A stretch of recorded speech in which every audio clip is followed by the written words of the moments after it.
Mr. President, we spent the weeks before Easter debating the Save America Act here in the Senate. And since the debate began, we've seen Democrats contort themselves every which way to justify opposing the common sense policies in this bill. On no issue is that more evident than voter ID. Mr. President, polls show that 80% of Americans support voter ID. Majorities of Americans in both parties support this common sense requirement. But among Democrats here in the Senate, it's a different story. Sure, Democrats have spent the last few weeks claiming that they support voter ID. But when it came time to vote on a reasonable, standalone voter ID proposal, every Democrat opposed it. That's right, Mr. President. Senate Democrats have been trying to rebrand themselves as supporters of voter ID.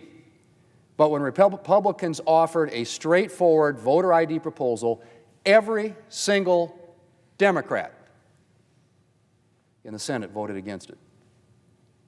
Mr. President, I want to be clear about what Republicans put forward and what Democrats opposed. Senator Husted, someone who knows quite a bit about administering elections as the former two-term chief election official in the state of Ohio, offered a very simple voter ID amendment. The only thing it did requires a photo ID at the polls.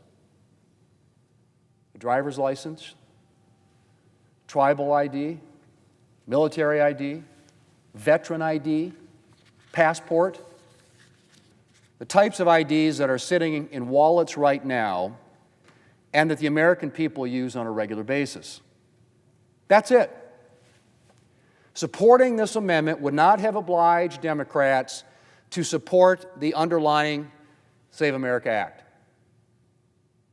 Democrats would have been free to vote for voter ID and then vote against the other common sense policies in the Save America Act.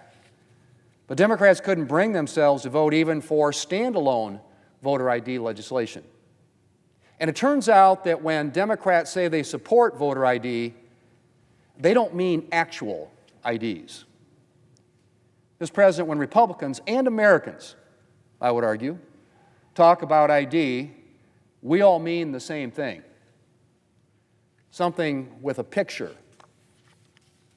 an expiration date, something issued by a government. And to hear Democrats talk in the lead-up to the voter ID vote, you'd have thought that's exactly what they were talking about too.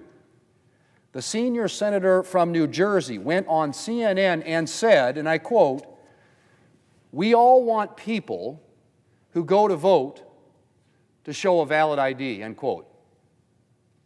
The Democrat whip said, and I quote again, "I'm not opposed to that. They ask you for an ID at the airport, don't they? That's reasonable," end quote. Yes, it is reasonable. The junior Democrat from New York said this, and again I quote, "The ideas that we have in our wallets should be good enough to vote," end quote. Well, Mr. President, that is exactly what we offered. Licenses, state ID cards, tribal IDs were all acceptable forms of ID in our proposal. The same kinds of ID that we have in our wallets right now. Mr. President, multiple Democrat senators even acknowledge that their own states have voter ID requirements and that they work. The junior senator from Georgia came to the floor and said this, and I quote again, "I think you should have to prove that you are who you say you are before you vote. I support voter ID. We have voter ID laws in my state. You should have to prove that you are who you say you are before you vote," end quote. I couldn't have said it better myself. And the Democrat leader said, and I quote, "Our objection as Democrats is not to a photo ID," end quote. Except as Democrats' recent vote demonstrates, that's not actually true. Before the vote, the Democrat leader spoke on the floor and made it clear that when he says he supports voter ID, he means that he supports voter ID as long as the ID requirements in question are essentially meaningless. And he's not the only one. To quote a recent news story, the junior senator from Colorado said, and I quote, "He supports voter ID, but signaled he will vote no when informed that the bill does not allow voters to use a utility bill to prove identity," end quote. He voted no because you can't show a utility bill as a form of ID. Mr. President, you can't make this stuff up. The senator from Colorado used to own a brewery in Denver. And I have to wonder whether you could show a utility bill to buy a beer there. I doubt it. But this is what Democrats think is good enough for our elections. The Democrat leader has said that voter ID requirements need to be, quote, inclusive and, quote, flexible. And he referenced a bill Democrats put forward a few years ago that included the sort of ID requirements that he says Democrats support. Well, let me read a few of the so-called IDs that that bill would have found acceptable for voters. A debit card, a utility bill, an expired fishing license, any document containing an individual's name, just their name, from any government. And of course, a photocopy of any of those would have been fine too. If this ID list were any more inclusive, Mr. President, my Jones County High School basketball jersey would have counted.